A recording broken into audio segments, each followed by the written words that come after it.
നോമ്പുകാലത്തെ 4-ാം വ്യാഴാഴ്ച നാം അന്ത്യത്താഴത്തിന്റെ സ്മരണകളിലേക്കും ക്രിസ്തുവിന്റെ ആത്മത്യാഗത്തിന്റെ ആഴങ്ങളിലേക്കും കൂടുതൽ അടുക്കുന്ന ദിവസമാണ്. വ്യാഴാഴ്ച എന്നത് ക്രിസ്തു തന്റെ ശിഷ്യന്മാരുടെ പാദങ്ങൾ കഴുകി വിനയത്തിന്റെ ഉദാത്തമായ മാതൃക കാണിച്ചു തന്ന ദിനത്തെ ഓർമ്മിപ്പിക്കുന്നു.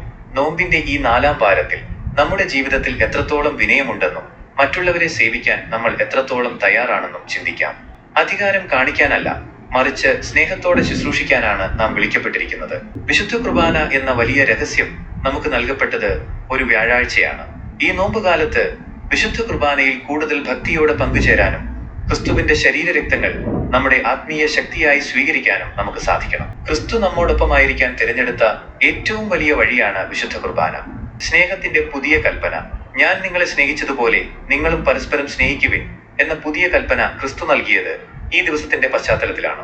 നമ്മുടെ സ്നേഹം വാക്കുകളിൽ ഒതുങ്ങാതെ പ്രവൃത്തികളിൽ വെളിപ്പെടുന്നുണ്ടോ എന്ന് ഈ വ്യാഴാഴ്ച നമുക്ക് പരിശോധിക്കാം. മനുഷ്യപുത്രൻ വന്നത് ശുശ്രൂഷിക്കപ്പെടാനല്ല, ശുശ്രൂഷിക്കാനും അനേകർക്ക് വേണ്ടി തന്റെ ജീവൻ മോചനദ്രവ്യമായി നൽകാനുമാണ്. ഈ 4-ാം വ്യാഴാഴ്ച ക്രിസ്തുവിന്റെ സ്നേഹത്താൽ നിറയപ്പെട്ടവരായി മറ്റുള്ളവരുടെ കണ്ണുനീർ തുടയ്ക്കാനും അവരെ ആശ്വസിപ്പിക്കാനും നമുക്ക് പരിശ്രമിക്കാം. സ്നേഹസ്വരൂപനായ ദൈവമേ, ഈ നോമ്പുകാലത്തെ 4-ാം വ്യാഴാഴ്ച അങ്ങയുടെ സന്നിധിയിൽ ഞങ്ങൾ പ്രാർത്ഥിക്കുന്നു.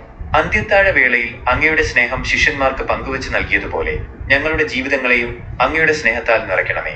കർത്താവേ, ശിഷ്യന്മാരുടെ പാദങ്ങൾ കഴുകി വിനയത്തിന്റെ മാതൃക കാണിച്ചു തന്ന അങ്ങയെ ഞങ്ങൾ സ്തുതിക്കുന്നു. ഞങ്ങളുടെ ഉള്ളിലെ അഹങ്കാരവും സ്വാർത്ഥതയും മാറ്റി വിനയത്തോടെ മറ്റുള്ളവരെ ശുശ്രൂഷിക്കാനുള്ള മനസ്സ് ഞങ്ങൾക്ക് നൽകണമേ. എപ്പോഴും താഴ്മയുള്ള ഹൃദയത്തോടെ ജീവിക്കാൻ ഞങ്ങളെ പഠിപ്പിക്കണമേ. സ്നേഹത്തിൽ വളരാൻ പരസ്പരം സ്നേഹിക്കുവിൻ എന്ന അങ്ങയുടെ കൽപ്പന അനുസരിക്കാൻ ഞങ്ങളെ സഹായിക്കണമേ. ഞങ്ങളുടെ കുടുംബങ്ങളിലും ഇടവകയിലും സ്നേഹത്തിന്റെയും സമാധാനത്തിന്റെയും സാക്ഷികളാകാൻ ഞങ്ങളെ അനുഗ്രഹിക്കണമേ. ക്ഷമിക്കാനും സ്നേഹിക്കാനും ഞങ്ങളെ പ്രാപ്തരാക്കണമേ. വിശുദ്ധ കുർബാനയിലൂടെ അങ്ങയെ സ്വീകരിക്കുമ്പോൾ ആത്മീയമായ ഉണർവ് ഞങ്ങൾക്ക് നൽകണമേ.